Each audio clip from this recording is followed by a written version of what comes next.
va être détaillé, il va être dépioté dans tous les sens. Le groupe C, ma foi, c'est celui de la France, avec un groupe qui a fait sauter de joie une partie de la rédaction, notamment notre rédacteur en chef, Nicolas Cougo, puisque la France a tiré le Pérou, le Danemark et l'Australie. C'est bien entendu le Pérou qui a fait... alors là, va-t-on avoir ce genre d'emballement sur d'autres plateaux, peut-être, je ne sais pas. Un tirage a priori favorable. Olivier Giroud, je viens de le voir. Donc ça, effectivement, ça va commencer le langue de bois, quoi. Exactement, en disant. Non, mais après, évidemment qu'a priori il est favorable, ça veut tout dire et rien dire, ce genre de phrase. Après, on va pas non plus survendre, et certainement pas moi.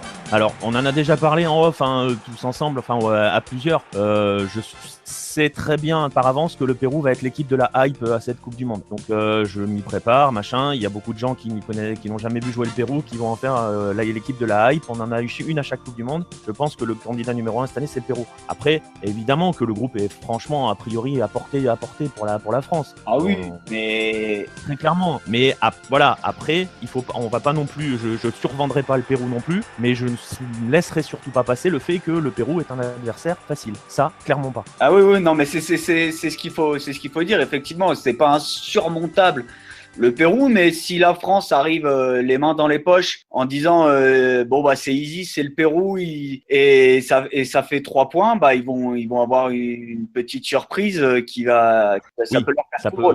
Je suis très curieux, j'attends avec beaucoup d'impatience. Alors je sais pas qui sera à ce moment-là face à la France, mais j'attends avec beaucoup d'impatience un duel entre Cueva et Kurzawa par exemple. Je me régale à l'avance. Donc voilà, ce genre de choses là, ça me ferait pas mal sourire. D'autant plus que tu parlais Nicolas, on a parlé pour l'Iran, on en a parlé pour le Maroc, on en a parlé pour l'Égypte, de travail de fond d'un sélectionneur et d'une fédération sur plusieurs années.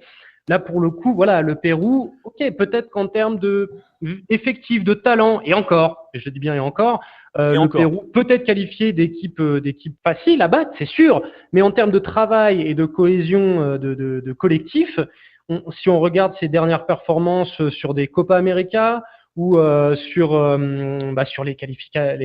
phase de qualification, les phases éliminatoires voilà, c'est une très belle équipe et une équipe de guerriers surtout. Moi après oui et non, il y a un mélange entre les guerriers, je vois qui tu penses en pensant aux guerriers. Ouais, mais Farfan n'est pas qu'un guerrier, à côté des guerriers, tu as non, justement, je le vois plutôt je vais lâcher. Non, mais tu as des guerriers quand tu penses à Renato Tapia, à Yotun qui est un peu plus dans le combat, Christian Ramos derrière. Ça c'est les guerriers. Mais c'est ce qu'on va appeler, c'est ce que je vais appeler le bloc défensif, tu vois. Mais par contre derrière, et je suis content qu'il joue la France pour ces raisons-là, notamment par exemple, ça va être pour beaucoup l'occasion de découvrir un mec, par exemple, que je kiffe absolument, Edison Flores, qui est un joueur juste merveilleux, et je suis content que les gens puissent voir ce joueur-là. Il joue au Mexique, qui joue dans la Liga MX de. Non, il est au Danemark. Il a joué. Il est au Danemark maintenant, pardon. Je ne sais jamais. Il est au Danemark. Il était parti. Il est au Danemark. C'est pour ça que c'est assez rigolo de le voir jouer aussi contre le Danemark. Il est au Danemark. Je vais pas dire il se perd au Danemark, mais je pense qu'à 23 ans, il mériterait d'être dans un championnat beaucoup plus visible que le championnat du Danemark, sans aucune offense, parce que c'est pas le style de la maison,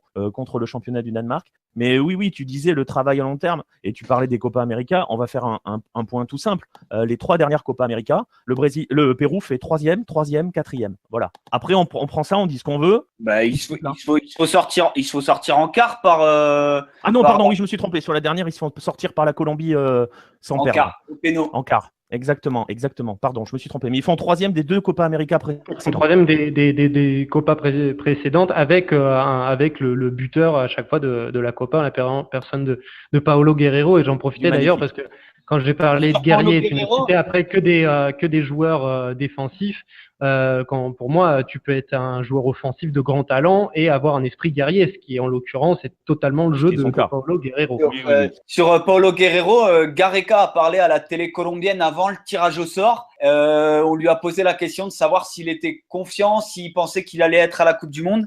Gareca a balayé ça de revers de la main et il a dit très très confiant, évidemment il sera là. On rappelle, en effet, tu fais très bien de le je- rappeler. Je rappelle juste pour nos éditeurs, pour rappeler le contexte, que Paulo Guerrero, qui est donc l'avant-centre historique de cette sélection péruvienne de ces Incas et qui est le joueur phare, hein, vraiment un des joueurs, un des plus gros piliers peut-être de cette sélection, offensivement en tout cas, est sous le coup d'une suspension, a des problèmes par rapport à une suspicion de dopage. Ouais. Je pose même pas question, hein, il a été contrôlé positif, mais l'enquête tend à prouver, alors bonne foi, mauvaise foi, magouille, je ne sais pas, mais l'enquête tend à prouver que ce serait une erreur liée à un médicament contre la grippe. Si je Non, c'est lié à un thé qu'il aurait pris qui était un chargé thé, en. un thé, tout à fait. Et alors, par contre, thé. l'enquête n'est pas justement uniquement sur ça. C'est-à-dire qu'il y a eu quand même les expertises capillaires qui ont été menées par des labos indépendants qui suggèrent plus que fortement qu'il n'a juste pas pris de cocaïne, parce que c'est le produit incriminé. Hein. C'est un des dérivés de la cocaïne qui a été retrouvé dans ses analyses. Et par contre, il n'y a aucune trace dans les cheveux, ce qui signifie qu'il n'est pas consommateur de cocaïne, et ce qui donc confirme l'hypothèse de la contamination à cause du thé. Il est passé devant la FIFA hier. Alors Gareca a balayé d'un revers de main, il ne veut pas répondre, c'est normal, en tant que sélectionneur, il ne faut pas qu'il prenne position. Par contre, du côté de Guerrero et tout, on estime que, ils ont l'air d'avoir plus ou moins convaincu la FIFA. On attend la sanction qui doit tomber la semaine prochaine, mais maintenant on est en train de commencer à parler au maximum, on se dit 6 mois, et maximum 6 mois, c'est mai. Donc il est là, quoi. Il sera là pour la Coupe du Monde s'il prend cette sanction-là. Nico, pour te compléter sur la coca, pour nos auditeurs qui connaissent pas très bien le continent sud-américain, faut savoir que la feuille de coca, elle est très utilisée ici, que ça soit en thé, que ça soit tout simplement à mâcher, et que la feuille de coca a des vertus thérapeutiques qui te permettent de lutter contre, en tout cas d'avoir des effets de l'altitude qui sont moins importants. Par exemple, si vous arrivez en avion à La Paz, on va vous donner une infusion de coca ou on va donner de la feuille de coca à mâcher pour éviter de vous sentir mal. Et donc la feuille de coca permet aussi de couper la faim. Tout simplement, on le donne aux mineurs, notamment pour éviter qu'ils aient faim dans la mine. On leur donne de la feuille de coca à mâcher. Donc voilà, et les tribus indigènes, évidemment, utilisent la coca en infusion. Et c'est commun, voilà.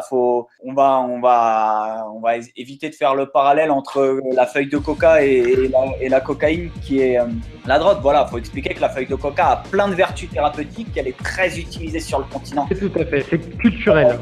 Et voilà, et c'est culturel, quoi. C'est pas parce qu'on prend une infusion de coca qu'on est drogué, quoi. Voilà, faut remettre les choses aussi à leur place, et que malheureusement, que ce soit une infusion ou un thé à base de feuilles de coca, c'est plausible, quoi, parce que c'est quelque chose qui existe ici. En tout cas, vous êtes je peux rappeler, je vais faire une petite pause. Vous êtes une trentaine à nous écouter depuis bientôt depuis une bonne heure maintenant. Déjà, merci à tous de nous suivre. Que ce soit maintenant sur le podcast, mais que ce soit sur les autres podcasts, ou que ce soit sur le site, et que ce soit pour les soutiens qu'on a eus et les achats du magazine papier, ma foi. Merci à tous de nous suivre, et je vous rappelle que nous sommes disponibles au standard. Non, je rigole, on n'a pas de standard. Au 36-15. Vous avez des questions ou des choses, si vous voulez vous exprimer. Tu voulais dire quelque chose, Rodolphe? C'est Diego. Ouais. Diego, pardon. Parce qu'on a parlé du Pérou par rapport à la France, donc plutôt du point de vue français, mais quand même le Pérou a largement sa chance de se qualifier dans ce groupe-là quand même. On l'a pas encore dit ça, mais. Oui, c'est vrai qu'on le voit. Tu as totalement raison. On le voit que. C'est un bon tirage pour le Pérou. C'est un très bon tirage pour le Pérou. Tu as totalement raison. Le Danemark. D'accord. Après, je vais juste dire un truc. Le Danemark n'est pas une équipe lucarne opposée. Par respect pour nos confrères indépendants, des autres sites indépendants, on ne va pas aborder le Danemark, on ne va pas aborder l'Islande, la Croatie, parce que c'est pas notre domaine d'expertise. Pour ça, on vous renvoie notamment pour le Danemark, par exemple, à l'excellent Nordisk, qui est un site indépendant spécialisé dans les équipes et championnats scandinaves, donc Danemark, Islande, Suède, Finlande, et qui eux sauront vous dire tout ce qu'il faut savoir sur et Norvège bien sûr, sur ces équipes, et donc sur le Danemark qui sera adversaire de la France, un vieux copain de la France dans les sélections, dans les compétitions officielles. Diego, excuse-moi, tu disais. Oui, non, parce qu'on a parlé du Pérou comme adversaire de la France. Maintenant, il faudrait parler des autres comme adversaires du Pérou. Et le Pérou, moi je disais que le Pérou avait largement sa chance dans cette poule. Ça peut être considéré comme un bon tirage. Donc oui, il y a la France et c'est compliqué. Mais se retrouver avec le Danemark et l'Australie, c'est largement faisable. Non, on est complètement d'accord. Et d'ailleurs, et tu as raison de bien le préciser, il faut bien aussi le préciser à ceux qui nous écoutent, on ne fait clairement pas du Pérou l'adversaire de la France. Le Pérou n'a pas la France comme adversaire pour sa qualification. Les adversaires du Pérou dans ce groupe, c'est le Danemark et c'est l'Australie. Donc voilà, c'est tout. Le match de la France, on va entre guillemets, c'est pas du bonus parce qu'il n'y a pas de match bonus en Coupe du Monde. Hein, tous les points, il faut les prendre. Mais voilà, le Pérou n'a pas vocation à venir jouer la première place de l'équipe de France. Lui, il va chercher. Ça fait 36 ans qu'ils n'ont pas été en phase finale de Coupe du Monde. Donc on va certainement pas arriver en vous disant, les mecs, le Pérou, c'est top 4. Donc non, clairement pas. Il y a beaucoup de paramètres qui rentrent en jeu, qui vont rentrer en jeu indépendamment des qualités de chaque joueur, des qualités de Gareca, de l'ensemble du groupe. Il y a des paramètres. C'est une phase finale de Coupe du Monde. Cette génération-là ne l'a jamais connue. 36 ans que ce Pérou-là n'a jamais connu la ferveur d'une phase finale de Coupe du Monde. Ils repartent à zéro. Donc ils arrivent comme un petit poussé. Ils vont arriver avec, je pense, parce que c'est aussi les mots généralement de Gareca et c'est en ça qu'il a aussi transformé le Pérou, avec beaucoup d'humilité par rapport à la compétition et beaucoup de respect par rapport à la compétition. C'est pas anodin de dire ça parce que le Pérou a souvent eu ces soucis-là. Et voilà, on fait clairement pas du Pérou l'adversaire de la France. Mais je suis d'accord avec toi, Diego, ils ont une vraie carte à jouer pour la deuxième place, même si, et là, tu as bien fait, Simon, de renvoyer vers notre disque. Moi, personnellement, le Danemark, je ne connais pas. Donc, je les ai jamais vus jouer. Donc, je sais pas ce que ça vaut. Vous, je le dis très sincèrement, je sais pas ce que vaut le Danemark. Je pense que le Pérou est largement supérieur à l'Australie. En termes, au jour d'aujourd'hui, a largement les moyens de battre l'Australie. Par contre, je pense que pour le coup, son vrai adversaire, c'est le Danemark. D'accord. Et ma foi, on va passer un petit peu. On a quand même pas mal parlé du Pérou. On laisse donc le Danemark à Nordisk. Juste pour donner les dates et les heures des matchs. Vas-y, dis-nous. Donc, France-Australie et Pérou-Danemark, donc ce sera le 16 juin. France-Australie le 16 juin. Alors, j'ai heure locale pour le Pérou. Je suis sur un site péruvien. Donc, 5h du matin, heure du Pérou à Kazan. Et France-Australie, 5h du matin à Kazan, heure du Pérou. Pérou-Danemark le samedi 16 juin à 11h, heure péruvienne à Saransk. France-Pérou le jeudi 21 juin à Ekaterinbourg à 7h du matin, heure péruvienne.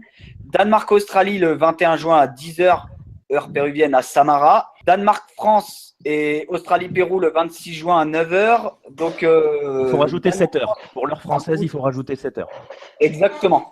Donc voilà, à Moscou, France-Danemark et à Sochi pour Australie-Pérou. Très bien. Voilà pour les dates et les heures. Je ne sais pas si c'est clair. Mais j'ai une question pour Nico. Vas-y, Pierre-Marie.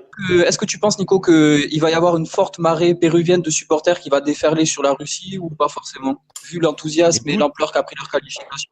Écoute, ce qui me fait très très peur, mais je peux l'étendre aux nations sud-américaines, parce que même la Colombie qui a l'habitude de déferler en masse et vraiment en masse partout où elle va dans n'importe quelle compétition, c'est horriblement cher la Russie cette année. Je sais pas du tout comment les Sud-Am vont pouvoir gérer ça, indépendamment de la longueur du voyage, parce que ça c'est pas forcément, mais c'est horriblement cher. Je sais pas du tout encore comment ils vont pouvoir gérer ça en termes de supporters.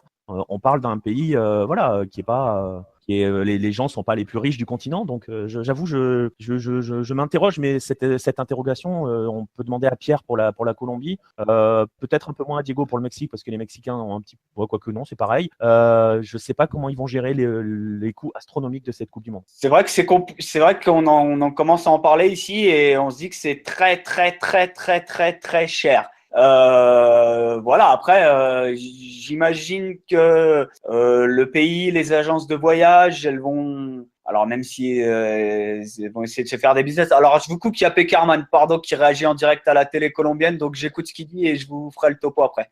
Très bien. Et ben du coup, on va en profiter. On l'avait dit, on va quand même avancer. On va passer par l'Australie, qui est donc le 4e adversaire des Bleus et probablement le meilleur tirage, un des meilleurs tirages possibles, peut-être avec l'Arabie Saoudite notamment pour le chapeau 4. L'Australie, qui est vraiment plus qu'entre deux eaux, elle est entre deux abîmes. En ce moment, elle a des gros problèmes de stabilité, on l'a déjà dit pendant le tirage. comment l'Australie va arriver dans ce groupe, comment l'Australie va arriver à ce mondial. Pour l'instant, c'est une catastrophe. On rappelle que le sélectionneur qui l'a qualifié tant bien que mal, parce que ça a été très compliqué, Ange Postecoglou, a été démis de ses fonctions juste après le barrage. Diego, je crois qu'on entend encore les gens déménager derrière toi. Merci. Voilà, donc voilà, l'Australie qui a perdu son entraîneur, qui en recherche un autre. Il ne me semble pas qu'il ait encore trouvé. Il y a beaucoup de noms qui circulent, dont celui de Marcelo Bielsa. On sait que Laurent Blanc l'a refusé. Bernès disait ça dans l'équipe aujourd'hui. Comment va arriver l'Australie au mondial? Est-ce qu'on peut espérer quelque chose de potable du côté des Australiens? On n'en sait rien en fait.